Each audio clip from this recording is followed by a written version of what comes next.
ফুল হওয়া অবস্থায় দেখেছো, কিন্তু এই অবস্থা হয়তো অনেকে দেখোনি। কতদিন পরে এলে দেখতে পাবো এই মানে ফুল দেখতে পাবো? আর কতদিন পরে? 1 মাস। 1 মাস। আচ্ছা মাসিমা একটা কথা বলে, এই কদিন আগে তো এখানে পুরো তুমি বন্যার নাকি পুরো জল টল ঢুকে গেছে? ওই যে পোলের নিচে দেখতে তোলা, পোলের তলা, ওই তোলায় জল ঢুকে গেছিল। অত দূর? হ্যাঁ, এখন জল তো নেমে গেছে, কতদিন আগে নামলো জল অনেক দিন নেমে গেছে। কিন্তু এবছর 2 বার বন্যার জন্য আর কি এইরকম ফসল হয়ে গিয়েছিল। আচ্ছা আচ্ছা। আর পুরো বন্যাতে নষ্ট হয়ে গেছে।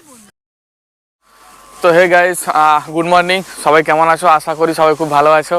আরও একটা ব্লগে স্বাগত। তো এখন দেখতে পাচ্ছ কোথায় দাঁড়িয়েছি, খিরাইতে। তো পাঁশকুড়ায় যে বন্যা হয়ে গেছিলো তোমরা সকলেই জানো, কারণ নিশ্চয়ই অজানা নয়।